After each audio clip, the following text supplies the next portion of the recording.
Welcome to Diner Chat 2.0. Ashley has joined us again today to just ask some questions that have been coming up from frontline staff.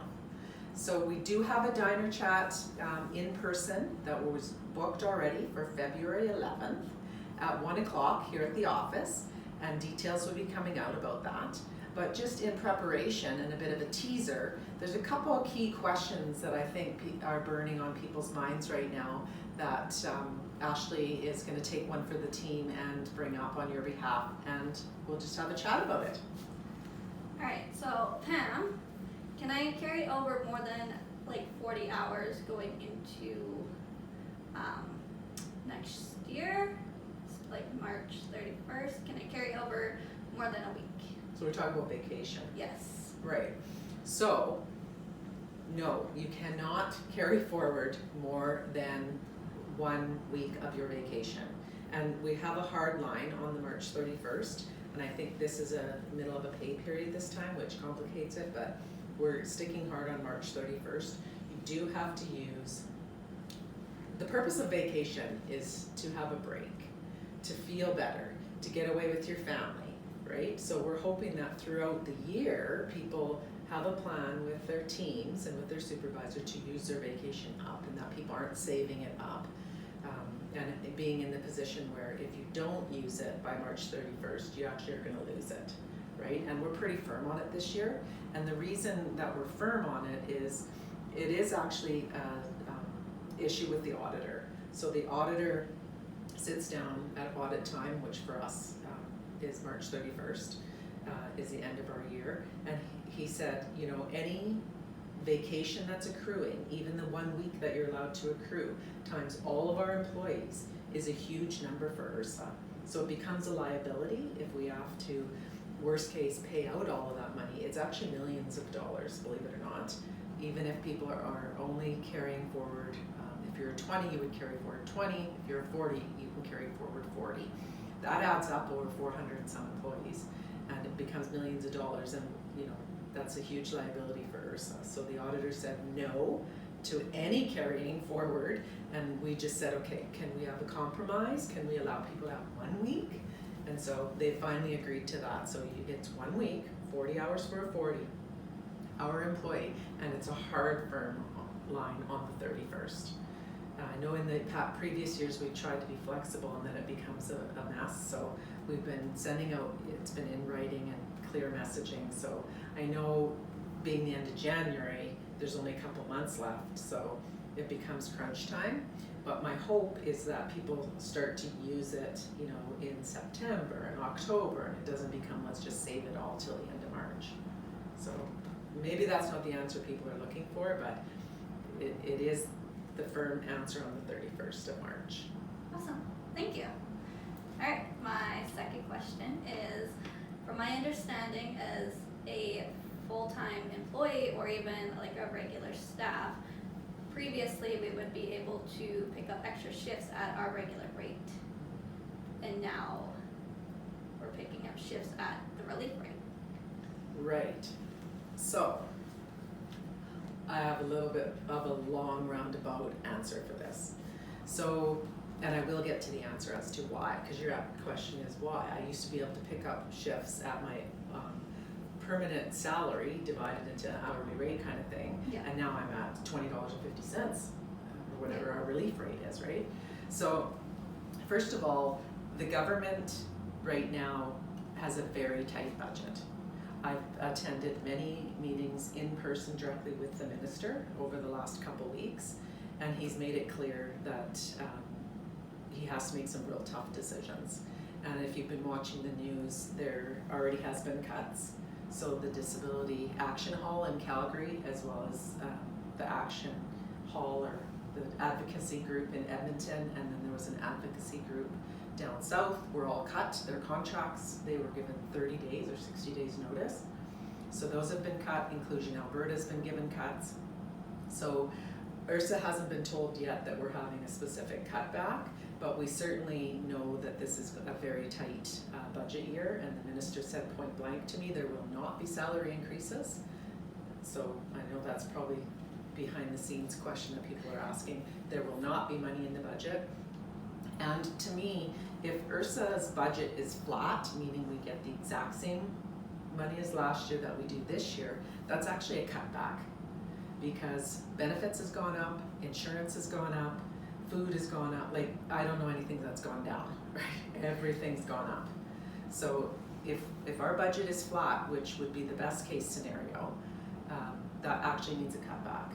So we looked at our salary scales last year and later, like in 2024, and made the decision to not have the grids anymore, like the level 1s, 2s, and 3s, and that was in preparation for there being a tight budget coming our way. And so then we've been continually looking at our policies. We did a full review of our policy manual as an executive team over the last couple months, top to bottom, read every word. I know that everyone else has read every word because that's what we're supposed to do, right? But we did go through every policy, especially number 2 or personnel. And so we looked at all of our salary scales, like what is our relief rate at $20.50? You know better than me. It starts at $18.75, and then if you have education, it's $20.50. Right. So we've looked at that to see if we can actually continue to afford that. We've done salary comparisons with other organizations as well as across Alberta through ACDS and the Boland survey and others to see are we comparable. And can we afford what we are giving to employees? And part of that is taking a real serious look at the purpose of relief hours. So relief in kind of the 101 of our budgeting, although it's way more complicated than this, but the 101 is that our biggest funder is PDD, Persons with Developmental Disabilities, and they give pockets of money. There's money for direct service, which is frontline staff, which also includes relief, and there's supervisory, and then there's everything else, which is administration, like rent, insurance, like everything that is not supervisors, which is coordinators and managers, and then the direct service. And of course, the biggest pot is direct service. So the direct service budget is to include all of the positions that are on our org chart. So say 27th as an example, it says 27th Avenue, so many 40s and so many 30s and so many 20s. That's why we're a stickler about sticking to that, because that turns into the money that we actually get from the government. So if we go over that, we go in the hole, right? So relief plays into that. So we have a small percentage, I think it's 8 or 10% that we calculate for relief. And relief is to cover for full-time staff that are sick or on vacation. And nowadays, there's a lot of leaves that are on top of that, right? So relief staff is to cover when we're paying for a full-time staff already, and we need someone to cover, right? So if you're sick, then we have to cover. So we're paying double. We're paying you for sick time, and we're paying the other person. If I'm on vacation, you're covering for me, they're paying for me, and we're paying for you. So relief is a very tight budget that we need to control, and historically we've not done a very good job of that, and we've gone way over our how we're calculating relief. And so what has happened, instead of having a pool of 50 relief staff that can cover all of that, the permanent frontline staff have been taking a lot of the relief shifts, which costs us way more. Costs, as you know, like what a 40-hour employee is. How much? As an Usually example. $22.23. Yeah, so $2 or $3 more. And if it's someone who was on that different salary scale, or even a team leader or whatever, it's way more expensive when obviously when permanent staff are taking those shifts. So we want to put a pause on permanent employees taking with their current salary. And actually, if you're taking the shift, you would be using at the relief rate, so that we can get a handle on the budget. And I'm not saying forever. We just need to analyze this to see, does that equal out then our budgets a bit more? Is that going to be more manageable for us? How many permanent staff actually take shifts when it's at that rate? And we're going to evaluate it over the next next 3 or 4 months and see how that goes. But the overall concern that I have with this budget coming up is that the government's already cut other places. The minister told me face to face that he's going to have to make very difficult decisions. I would be concerned about there being big changes because, as you know, continuing care is now falling under Community and Social Services, so Alberta Health Services is defunct, and there's now 4 agencies: Recovery Alberta, Acute Care, Primary Care, and the new one that we're going to fall under is Assisted Living Alberta.